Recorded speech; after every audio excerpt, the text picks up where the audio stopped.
अस्सलाम वालेकुम first year बेटे। Open your biology book.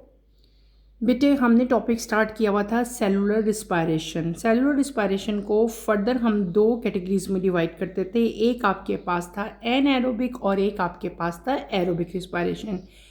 Anaerobic respiration पहले हमने डिटेल से पढ़ा और उसमें हमने दो टाइप की आगे फर्दर हमने उसकी टाइप्स देखी। एक थी अल्कोहलिक फर्मेंटेशन और एक कौन सी थी, लैक्टिक एसिड फर्मेंटेशन। और इसके साथ ही आपकी जो एनएरोबिक रिस्पायरेशन थी वो इन दो फर्मेंटेशन के साथ बेटे कंप्लीट हो जाती थी। नेक्स्ट रिस्पायरेशन की तरफ जब हम आए थे that is known as aerobic. Aerobic respiration काफ़ी लेंथी फेज था, इसलिए इसको हमने चार डिफरेंट स्टेजेस पे या चार डिफरेंट आप लोग टाइप्स में कह सकते हो, इसको हमने डिवाइड किया था। नंबर वन स्टेज जो था डैट इज़ ग्लाइकोलिसिस। ग्लाइकोलिसिस हमने डिटेल से पढ़ा। हमने देखा ग्लाइकोलिसिस का जो एंड प्रोडक्ट है वहीं से अगला स्टेज स्टार्ट हो जाता है और इसका एंड प्रोडक्ट अगले का फर्स्ट रिएक्टेंट जो है वो तस्वुर किया जाता है, बल्कि होता ही वही है। जहाँ से ग्लाइकोलिसिस बेटे ख़त्म होता है वहीं से अगला स्टेज हमारा जो है वो स्टार्ट होता है। Second stage is known as pyruvic acid oxidation. Glycolysis कहाँ पे एंड होगी, पायरुविक एसिड से। स्टेज टू कहाँ से स्टार्ट होगा, पायरुविक एसिड से। पायरुविक एसिड जहाँ पे एंड होता है, इसका जो एंड प्रोडक्ट है that is acetyl coenzyme A. Acetyl coenzyme A से थर्ड स्टेज स्टार्ट होगा that is known as Krebs cycle. अच्छा, उसके बाद जहाँ पे हमारा ये स्टेज ख़त्म होता है वहाँ पे हमारा अगला प्रोसेस शुरू होता है that is known as electron transport chain. Electron transport chain और सेकंड उसी की टाइप आगे फर्दर वो आगे भी चलता है डेट इज़ नोन एज कीमियोस्मोसिस। यानी कि स्टेज 4 में दो तरह के मेन प्रोसेस होंगे, एक होगी इलेक्ट्रॉन ट्रांसपोर्ट चेन, दूसरा क्या होगा, कीमियोस्मोसिस। हमने इलेक्ट्रॉन जो ट्रांसपोर्ट चेन है that is also pathway of electron के इलेक्ट्रॉन किस किस पाथवे से जो है वो गुजरते हैं, ये हमने डिटेल से पढ़ी। कीमियोसिस में क्या था कि synthesis of ATP during this whole mechanism. ATP किस तरह सिंथेसाइज होते थे, कितने मालिक्यूल एटीपी के ड्यूरिंग इलेक्ट्रॉन ट्रांसपोर्ट चेन बन रहे थे, वो भी हमने वन बाय वन डिटेल से बेटे स्टडी किया। आज के लेक्चर में हम अपना नेक्स्ट टॉपिक स्टार्ट करेंगे that is known as substrate level phosphorylation. ठीक है, पेज नंबर 159 है आपकी बुक का, substrate level phosphorylation. Let start with the reading, then इंशाल्लाह मैं आपको इसको एक्सप्लेन करूँगी। Cell generate ATP by phosphorylation, इसको अंडरलाइन कर लें आप। That is adding a phosphate group to ADP. A cell has two ways to do it: chemiosmosis phosphorylation, chemiosmosis, and substrate level phosphorylation. Substrate level phosphorylation is much simpler than chemiosmosis. It does not involve any membrane or electron transport chain. In this process, an enzyme transfers a phosphate group from an organic substrate molecule to ADP.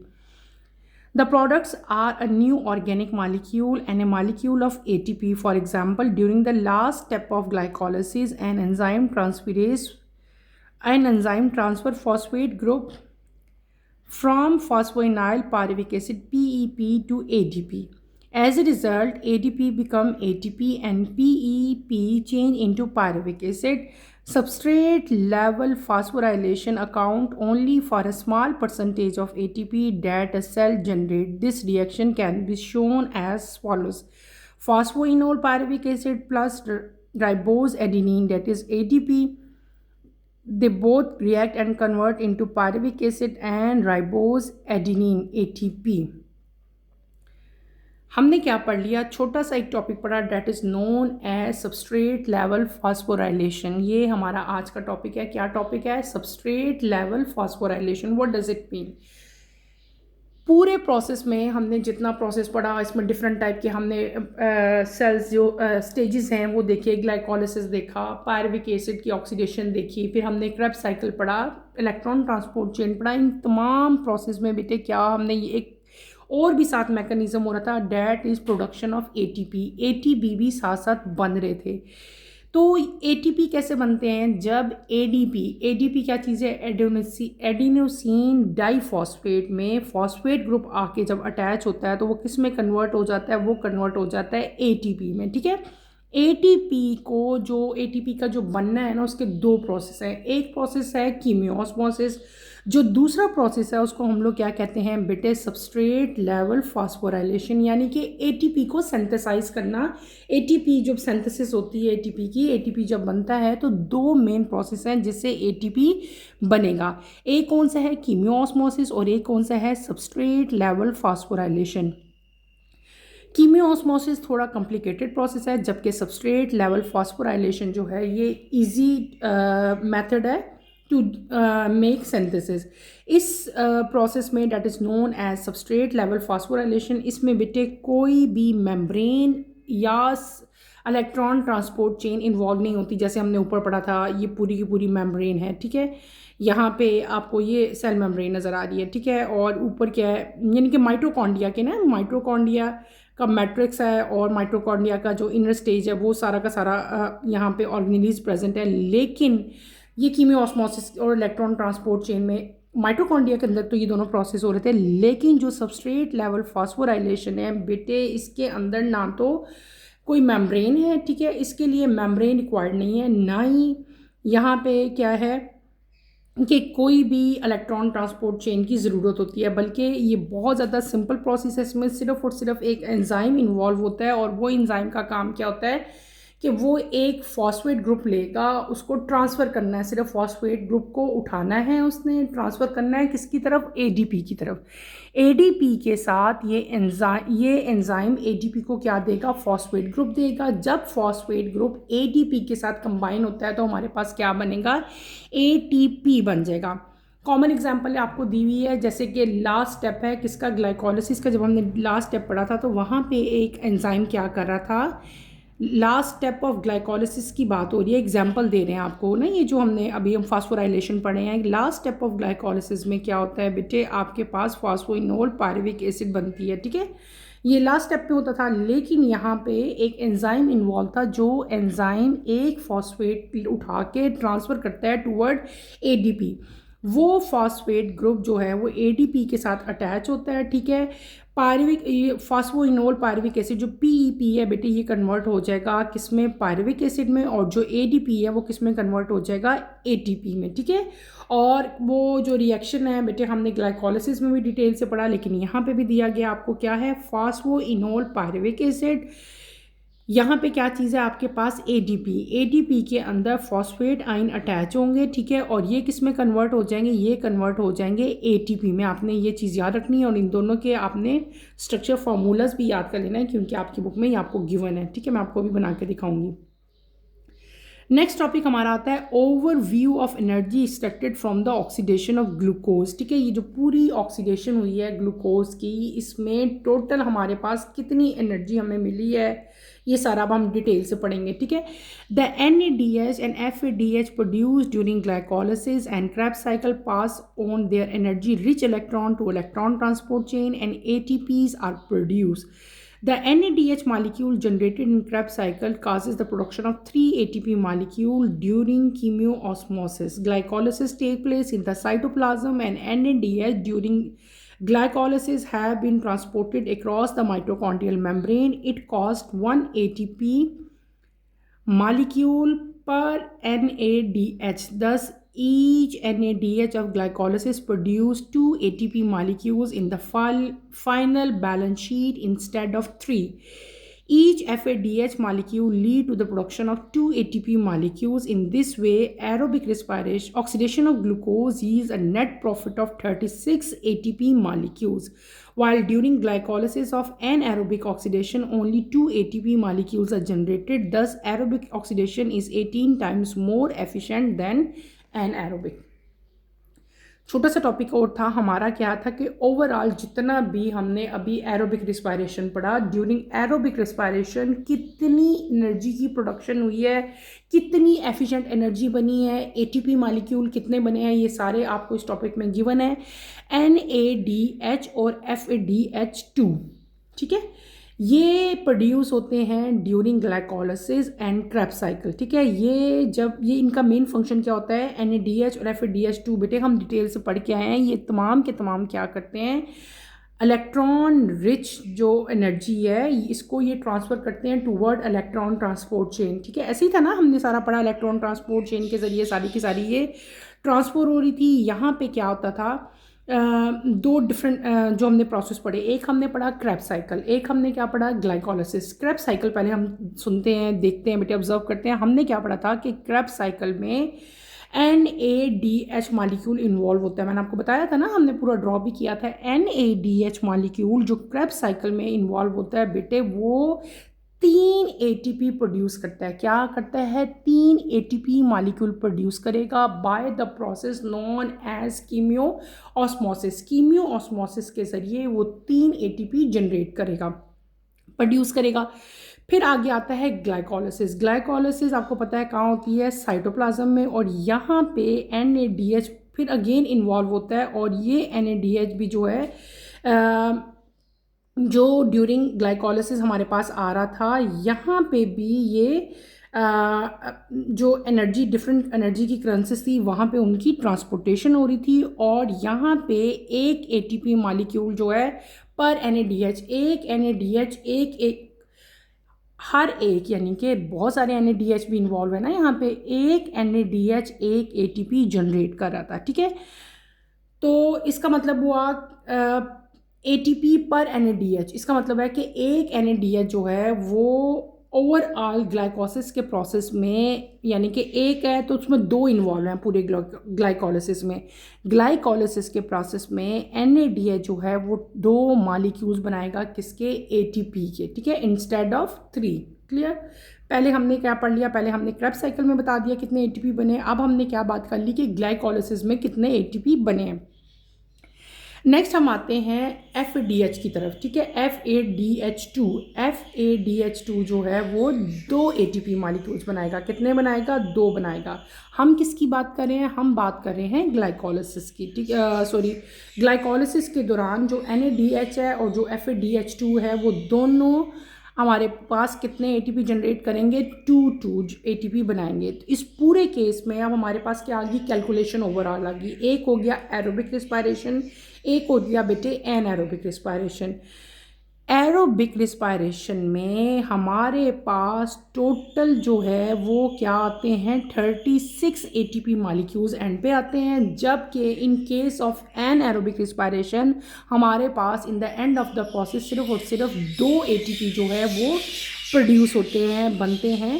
इसका मतलब ये हुआ कि aerobic respiration जो है वो anaerobic respiration से 18 times जो है वो ज़्यादा एफिशिएंट है as compare to anaerobic respiration. ठीक है, तो इसके साथ ही बेटा हमारा पूरा का पूरा टॉपिक भी जो है वो कंप्लीट हो जाता है। मैं आपको ये ओवरऑल एनर्जी का जो हमारे पास कितनी एनर्जी आती है in the form of ATP, ये सारी की सारी मैं आपको बेटे समझाऊंगी, एक्सप्लेन करूँगी। आप लोग मेरे साथ साथ इसको देखो। हमने क्या बात की? मैंने पहले आपको क्या बताया? मैंने आपको बताया कि ATP जो हमारे पास बन रही है, ATP के बनने के हमारे पास 2 मेथड्स हैं। ठीक है, एक कौन सा है? हमने पढ़ा था कीमियो ऑस्मोसिस, जो कि थोड़ा सा कॉम्प्लिकेटेड था और उसके लिए इलेक्ट्रॉन ट्रांसपोर्ट चेन, और आगे कीमियो ऑस्मोसिस जो है वो उस ATP की जनरेशन के लिए ये 2 प्रोसेस इन्वॉल्व थे। यानी कि एक तो माइटोकॉन्ड्रिया चाहिए था, दूसरा क्या चीज़ चाहिए था? इलेक्ट्रॉन ट्रांसपोर्ट चेन चाहिए थी। लेकिन जो दूसरा प्रोसेस था जिसको हम लोग क्या कहते हैं?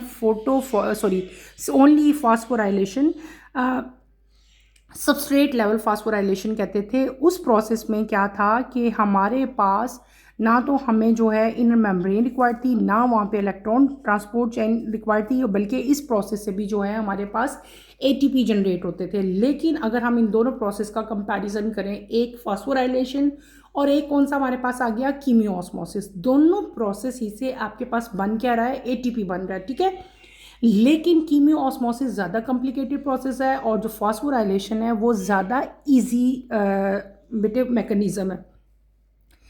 अब यहाँ पे फास्फोराइलेशन में ATP कैसे जनरेट होता है बेटे? जब ग्लाइकोलिसिस का लास्ट स्टेप होता है तो वहाँ पे सिंपली एक एंजाइम प्रेजेंट होता है, और उस एंजाइम का काम क्या होता है? वो एंजाइम वहाँ से एक फॉस्फेट ग्रुप लेगा और उसको ट्रांसफ़र करेगा टूवर्ड एडीपी। जब एडीपी में वो फॉस्फेट ग्रुप अटैच होते हैं तो वो किस में कन्वर्ट हो जाता है, एटीपी में। बस आपने ये चीज़ याद रखनी है। मैं आपको बताती हूँ कि फॉस्फोराइलेशन का प्रोसेस किस तरह होता है। तो लेट्स स्टार्ट बेटे, आप लोग मेरे साथ यहाँ पे देखें। हम हेडिंग देते हैं यहाँ पे फॉस्फोराइलेशन, ठीक है। मैं आपको क्या करवा रही हूँ, हम अगला प्रोसेस कर रहे हैं, फॉस्फोराइलेशन। फॉस्फोराइलेशन,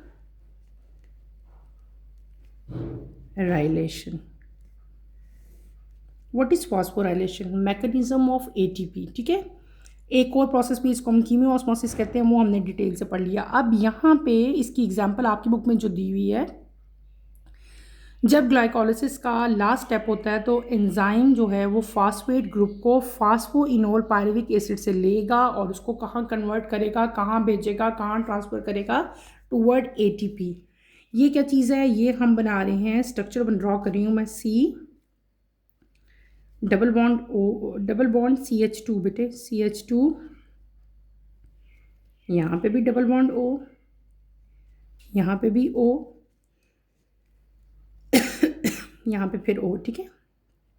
इधर P, इधर भी O नेगेटिव, यहाँ पे डबल बॉन्ड O, यहाँ पे सिंगल बॉन्ड O। ये कन्वर्ट हो जाएगा एक मॉलिक्यूल में, that is known as C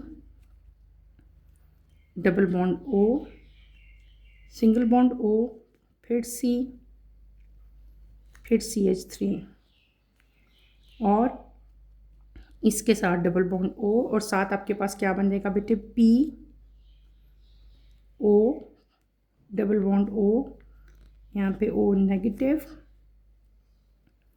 यहाँ पे फिर P जो हमारे पास अभी अटैच हुआ है, 2 P अटैच होंगे, ठीक है। एक यहाँ पे फिर P और साथ यहाँ पे आपके पास क्या आ जाएगा, ऑक्सीजन, और साथ यहाँ पे क्या आ जाएगा, राइबोस एडिनिन ATP, ठीक है। और ये क्या था, this is structure of phosphoenol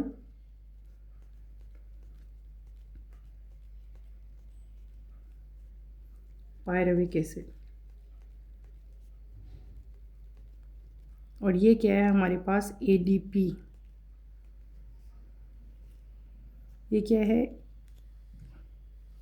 यहाँ पे ऑक्सीजन के साथ क्या अटैच है हमारे पास, राइबोस एडिनिन, ठीक है। यहाँ पे क्या है, ये भी राइबोस एडिनिन है। अच्छा, ये जो मैंने आपके सामने अभी बनाया है structure, this is known as phosphorylation. यहाँ पे क्या होगा कि एंड प्रोडक्ट जो ग्लाइकोलिसिस में बनता है, फास्फोइनोल पायरुविक एसिड, यहाँ पे एंजाइम इन्वॉल्व है। वो एंजाइम क्या करेगा, इस एडीपी के स्ट्रक्चर में फॉस्फेट को ऐड अप करेगा। जब फॉस्फेट ऐड अप हो जाएंगे यहाँ पे, तो phosphoenol pyruvic acid simply convert हो जाएगा किसमें, पायरुविक एसिड में। ये किस चीज़ का स्ट्रक्चर है, this is known as pyruvic acid. और जब एटीपी में 2 आपके पास फॉस्फेट यहाँ पे अटैच हो गई, देखो फॉस्फेट आ गए, तो ये आपके पास क्या बन गया, एटीपी कन्वर्ट हो गया किसमें, एटीपी में। और इस तरह से भी हमें एटीपी जनरेट हो जाते हैं। क्लियर हो गया। और इस पूरे प्रोसेस को हम लोग क्या कहते हैं, this process is known as, हमारे पास क्या हो गया कि इस प्रोसेस को हमने क्या कह दिया, this process is known as phosphorylation. Clear. अब हम चलेंगे अपने नेक्स्ट टॉपिक की तरफ। नेक्स्ट टॉपिक हमने क्या पढ़ा था, ओवरव्यू। टोटल हमारे पास कितने जो है एटीपी जनरेट होती है बेटे, वो हम पढ़ेंगे, ठीक है। यहाँ पे अगर हम फ्लो शीट डायग्राम देखते हैं बेटे, इधर आओ आप लोग,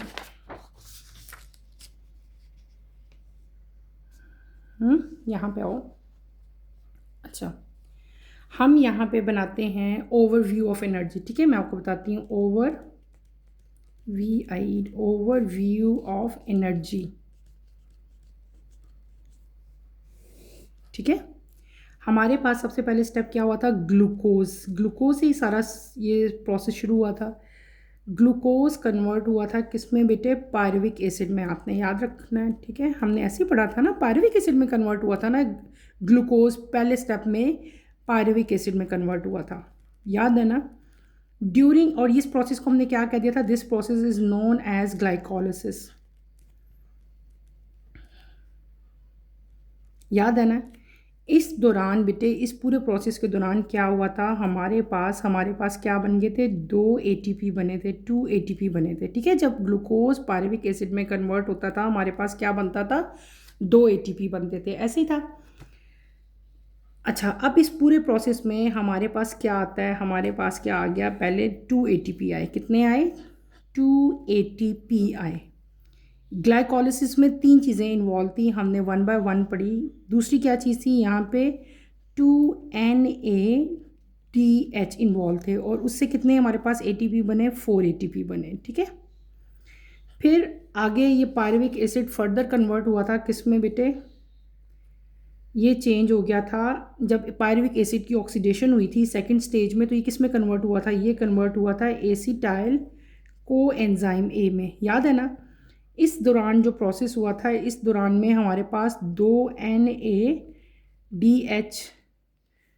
अगेन कन्वर्ट हो गए थे किस में, 6 एटीपी में। ठीक है, अच्छा, अब एसिटाइल कोएंजाइम किस में, अगला स्टेज जो था हमारे पास क्या आ गया था, अगला stage is known as Krebs cycle. ठीक है, और क्रेब्स साइकिल में हमारे पास टोटल अगर आप देखो तो इसमें हमारे पास 3 चीज़ें आएंगी। ठीक है,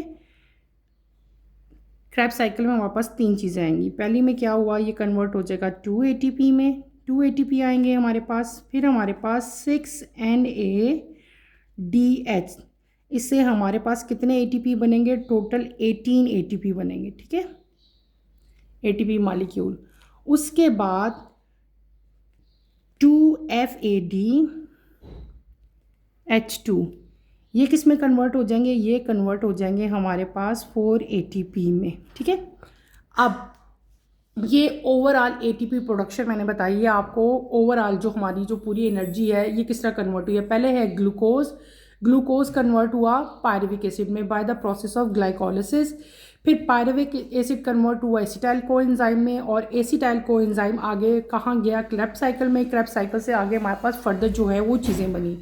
अब इस पूरा प्रोसेस जो एरोबिक रिस्पायरेशन का प्रोसेस था, इस पूरे प्रोसेस में हमारे पास कितनी एटीपी की जनरेशन हुई, इस प्रोसेस में 2 एटीपी आते हैं। फिर जब ग्लाइकोलिसिस में 2 NADP से कितने एटीपी हमारे पास जनरेट होंगे, 4 एटीपी।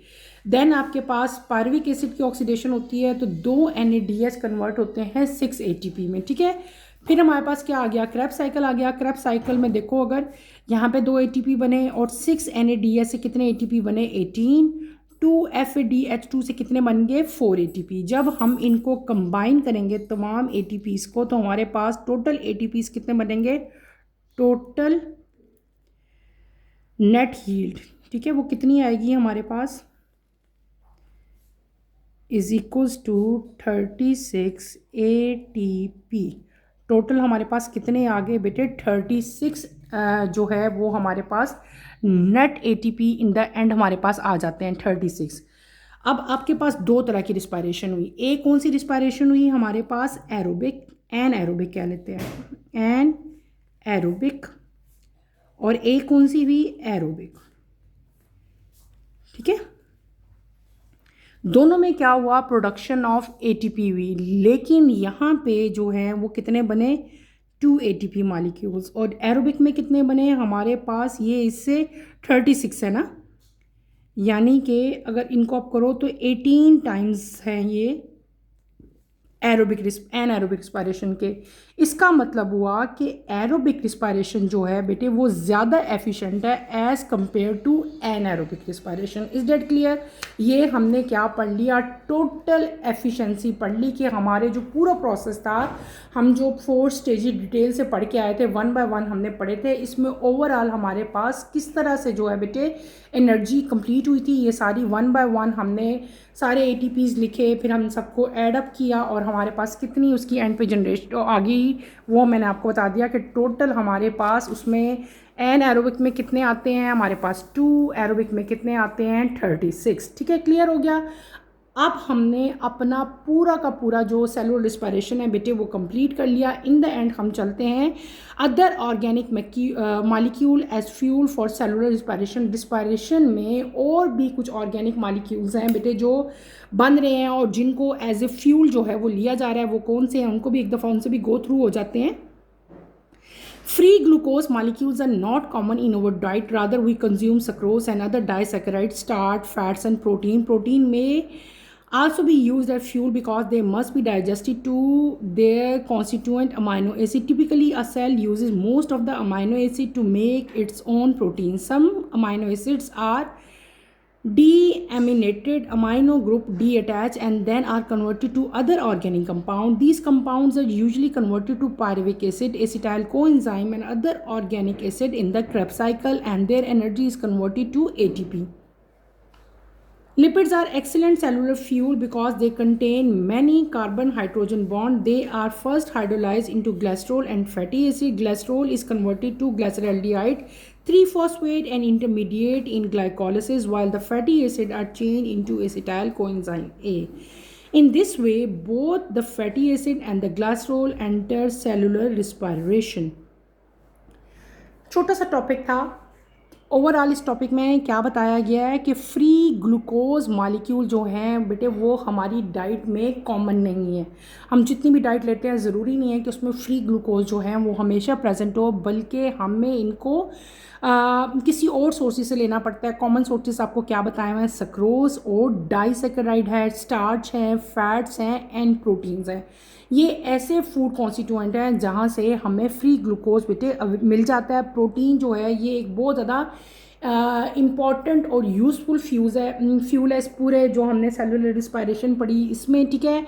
हम लोग जब प्रोटीन लेते हैं तो ये डाइजेस्ट होता है और इसके जो जब आपको पता है जब प्रोटीन का ब्रेकडाउन होता है हमारे पास क्या आते हैं, अमाइनो एसिड आते हैं। तो सेल जो है वो बहुत सारे अमाइनो एसिड्स को यूज़ करता है टू मेक इट्स प्रोटीन, और प्रोटीन जो है वो क्या है, एक इम्पॉर्टेंट फ्यूल के तौर पर सेल जो है वो उसको यूज़ कर रहे होते हैं। कुछ अमाइनो एसिड ऐसे भी होते हैं जिनको हम लोग डी अमाइनेटेड कहते हैं। डी अमाइनेटेड को आप लोग अंडरलाइन करें। डी अमाइनेटेड क्या होते हैं, ये वो प्रोटीन है जिनके अमाइनो ग्रुप वहाँ से सेपरेट हो जाते हैं, डी अटैच हो जाते हैं, और वो और जब देखो प्रोटीन्स में से अगर हम अमाइनो एसिड निकाल देंगे तो पीछे तो प्रोटीन का स्ट्रक्चर तो ख़राब हो जाएगा। आपके पास फिर क्या रह जाएगा, पीछे हमारे पास क्या रह जाएगा, बहुत सारे ऑर्गेनिक कंपाउंड्स रह जाएंगे। ये कंपाउंड जो अब ये पूरा प्रोसेस हुआ, इस प्रोसेस को हमने क्या कह दिया, डी एमिनेटेड कह दिया। डी एमिनेटेड वो प्रोसेस है जिससे प्रोटीन्स में से अमाइनो ग्रुप डी अटैच हो जाते हैं, अलग हो जाते हैं। जब प्रोटीन के स्ट्रक्चर में से अमाइनो एसिड डी अटैच हो जाते हैं तो बेटे क्या बच जाता है, पीछे ऑर्गेनिक कंपाउंड्स बच जाते हैं। ये ऑर्गेनिक कंपाउंड बेटे फिर कन्वर्ट हो जाते हैं किसमें, पायरुविक एसिड में, एसिटाइल कोएंजाइम में। और फिर आपको पता है कि पायरुविक एसिड, एसिटाइल कोएंजाइम ये तमाम के तमाम कंपाउंड्स क्रेब्स साइकिल में बहुत ज़्यादा इन्वॉल्व होते हैं, और इन कंपाउंड्स की एनर्जी से, इनकी ब्रेकडाउन से क्या चीज़ बनती है, एटीपी की जनरेट होते हैं, एटीपी की सिंथेसिस होती है। इसके अलावा ये तो हमने पढ़ लिया ना प्रोटीन किस तरह इंपॉर्टेंट रोल प्ले कर रहा है। इसके अलावा बेटे लिपिड्स भी बहुत इंपॉर्टेंट रोल प्ले करते हैं यहाँ पे, बिकॉज लिपिड के अंदर हाइड्रोजन कार्बन बॉन्ड प्रेजेंट होते हैं। जब हाइड्रोजन कार्बन बॉन्ड बेटे जो है आपको पता है बहुत ज़्यादा इम्पॉर्टेंट है in the hydrolysis of glycerol and fatty acid. अच्छा, अब ये जो यानी कि लिपिड, जब हमने लिपिड डिटेल से पढ़े थे तो हमने पढ़ा था ना lipids are made up of fatty acid and glycerol, ठीक है। तो ये जो ग्लिसरॉल है बेटे ये कन्वर्ट होता था किसमें, यही जब आपने ग्लाइकोलिसिस का प्रोसेस पढ़ा था तो वहाँ पे हमने पढ़ा था ना कि ग्लिसरॉल आ रहा है और ग्लिसरॉल कन्वर्ट होता था किसमें, ग्लिसरल्डिहाइड 3-फॉस्फेट में, और आगे फिर ग्लिसरल्डिहाइड यानी कि 3-PGA ये मेन एक मॉलिक्यूल था, और इसी मॉलिक्यूल की वजह से आगे फर्दर ग्लाइकोलिसिस का प्रोसेस होता था और आगे सारे डिफरेंट मॉलिक्यूल जो हैं हमारे पास जनरेट होते थे। तीसरी चीज़ हमारे पास क्या आती है, एक और बहुत इंपॉर्टेंट कॉन्स्टिट्यूएंट है, that is known as fatty acid. Fatty acid भी चेंज होता है, पहले किसमें कन्वर्ट होता है, एसिटाइल कोएंजाइम ए में। और एसिटाइल कोएंजाइम आपको पता है बहुत इंपॉर्टेंट उसका रोल है, क्योंकि एसिटाइल कोएंजाइम ही से क्रेब्स साइकिल जो है वो स्टार्ट होता है। इन शॉर्ट बेटे, सेलुलर रिस्पायरेशन में ग्लूकोज के अलावा भी बाज़ात हमारे पास फ्री ग्लूकोज सेल के पास अवेलेबल नहीं होता। उस केस में बहुत सारे ऑर्गेनिक कंपाउंड्स ऐसे हैं जो कि एटीपी में कन्वर्ट होते हैं और डिफरेंट टाइप के मालिक्यूल्स में कन्वर्ट हो जाते हैं। वो 3 मेन मालिक्यूल्स हमने पढ़े, प्रोटीन पढ़ लिया हमने, फैटी एसिड देख लिए, ग्लिसरॉल हमने देख लिए। ये तमाम वो फूड कॉन्स्टिट्यूएंट हैं जो कि हमें डिफरेंट टाइप के मालिक्यूल जो है वो प्रोवाइड करते हैं, जो आगे फर्दर हमारे पूरा जो प्रोसेस है एरोबिक रिस्पायरेशन का उसमें हेल्प आउट करते हैं, ईज आउट करते हैं, ठीक है।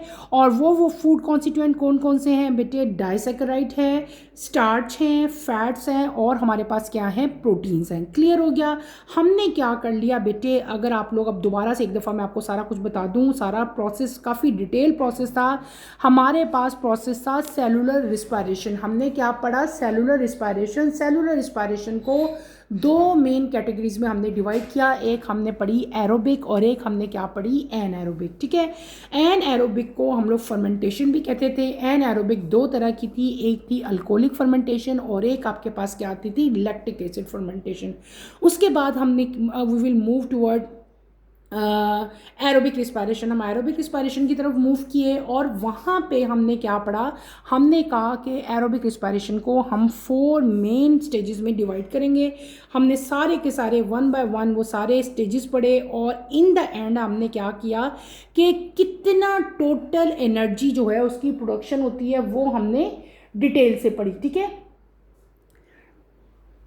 डिटेल से पढ़ी। उसके बाद फिर क्या आपके पास आता है टोटल एटीपी की, ये हो गया। मैंने आपको बता दिया इस पूरे प्रोसेस में एरोबिक रिस्पायरेशन में हमारे पास 36 मॉलिक्यूल्स बने एटीपी के। एनएरोबिक में कितने बने, 2 बन गए, ठीक है। फिर हमने इन द एंड मैंने आपको एक छोटा सा टॉपिक था, that is other organic molecule. जो इसके अलावा जो हमने पूरा अपना प्रोसेस पढ़ा, इसमें हमने बहुत सारे पढ़े हैं ना, जैसे ग्लूकोज मेन ऑर्गेनिक फ्यूल था, ग्लूकोज ही से आगे सारे प्रोसेस, ग्लूकोज से ग्लाइकोलिसिस का प्रोसेस शुरू होता था। इसका मतलब है कि मेन जो यहाँ पे हमें फ्यूल मिल रहा था और उसको हम लोग कहते हैं सेलुलर फ्यूल, ठीक है, वो क्या था, ग्लूकोज था। लेकिन ज़रूरी नहीं है कि हमेशा फ्री ग्लूकोज अवेलेबल हो। जब फ्री ग्लूकोज अवेलेबल नहीं होता तो प्लांट जो है अपने रिक्वायर्ड मॉलिक्यूल कहाँ से ले रहे होते हैं, वो लेते हैं डाइसैकेराइड से, बेटे स्टार्च से, फैट से, या प्रोटीन से, या लिपिड से, ठीक है। लिपिड्स में आपके पास 2 चीज़ें आगे फर्दर आती हैं, फैटी एसिड्स आते हैं और ग्लिसरॉल आते हैं। हमने सेलुलर रिस्पायरेशन का टॉपिक कंप्लीट कर लिया। इस टॉपिक में, इस पूरे प्रोसेस में अगर आपको कोई भी प्रॉब्लम फील होती है तो feel free to ask any question. बेटे यहीं पे अपना टॉपिक मैं ख़त्म करूँगी। इंशाल्लाह कमिंग लेक्चर में आपसे दोबारा मुलाकात होगी। कमिंग लेक्चर की नोटिफिकेशन के लिए आप चैनल को शेयर करो, लाइक करो और सब्सक्राइब करो। और इंशाल्लाह अब नेक्स्ट लेक्चर में आपसे मुलाकात होगी। टिल देन अल्लाह हाफिज़ फर्स्ट ईयर, टेक केयर बेटे, अपना ख्याल रखिएगा।